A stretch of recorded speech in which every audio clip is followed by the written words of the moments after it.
আসসালামু আলাইকুম গাইস, আশা করি সবাই ভালো আছো। আমরা আজকে আবার লেকচার 11তে চলে আসছি রয়্যালটির।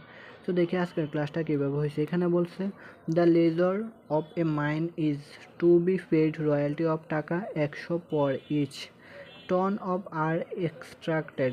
The minimum rent is to be টাকা 50,000 per annum. Any payment for short workings is recoverable only in the 2 years following that in which they occurred. Extracted amount are as follows: first year 420 ton, second year হলো 500 ton, third year হলো 510 ton, fourth fifth third year কি রে এখানে first year, second year, third year 510 ton হলো third year, এখানে হবে fourth ইয়ার,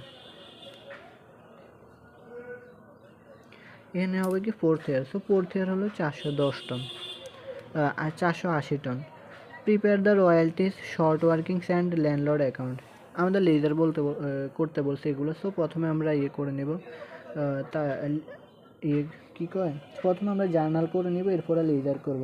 আর journal যদি আমরা নাও করতে পারি, আমরা সরাসরি আমরা যে রয়্যালটি অ্যানালাইসিস করব সেটা থেকেও আমরা সরাসরি লেজার অ্যাকাউন্ট করতে পারবো। কারণ আমরা তো ওইখানে যেমন রয়্যালটি এক্সপেন্স ডেবিট, এরপরে ল্যান্ডলর্ড ক্রেডিট, আমরা এগুলো ওইখানে প্রতি ইয়ার ওয়াইজ আমরা হিসাব করতে পারি। তো যার কারণে ওইখান থেকে আমরা প্রতি বছর কোনটা আসবে কোনটার মধ্যে সেটা আমরা করতে পারবো। সো তোমরা চাইলে ওইভাবেও করতে পারো। হ্যাঁ, এখন আসে আমাদের কোশ্চেনটা একটু বোঝাই দিই। সেখানে হচ্ছে আমাদের পার টন কত করে দেবে, 100 টাকা করে।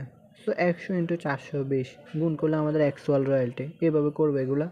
মিনিমাম রেন্ট দেওয়া আছে 50,000 টাকা।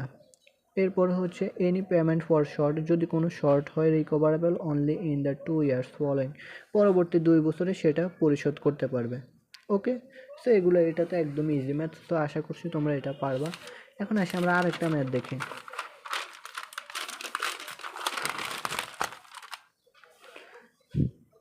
এখানে বলছে on 1st January 2013 X Limited took lease a coal mine from Y Limited.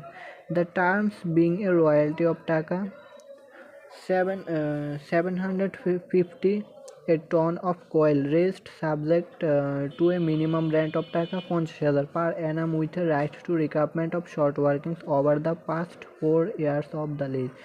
X limited granted a sublease. Sublease মানে কি আছে, এটা আমরা আগে এরকম একটা ম্যাথ করছিলাম, ওইখানে তোমাদেরকে রয়্যালটি অ্যানালাইসিস করে দিয়েছিলাম ওইখানে। সো এখানে আবার কি করছে, এক্স লিমিটেড কারো থেকে নিছে, লিজ নিছে, নেওয়ার পরে সে এক্স লিমিটেড সেটাকে আবার আরেকজনের কাছে লিজ দিছে। তাইলে কি হচ্ছে, এক্স লিমিটেড এখানে হচ্ছে তোমার লিজি, আর এখানে এক্স লিমিটেড হচ্ছে কি ল্যান্ডলর্ড। এরপরে বলছে এই যে জেড লিমিটেডের কাছে সে এটা লিজ দিছে আবার 11.50। এরপরে margin to into minimum rent 25,000 টাকা per annum with right to recoupment of short working during the 2 years। Short working থাকলে সেটা 2 বছরের মধ্যে পরিশোধ করতে পারবে। এরপরে আমাদের এইগুলো দেওয়া আছে necessary laser account in the books of x limited. অর্থাৎ আমাদের ল্যান্ডলর্ডকে একবার এক্স লিমিটেডকে একবার লিজ হিসেবে আমাদের খতিয়ান বা লেজার দেওয়া লাগবে, এক্স লিমিটেডকে একবার ল্যান্ডলর্ড হিসেবে আমাদের খতিয়ান বা লেজার দেওয়া লাগবে।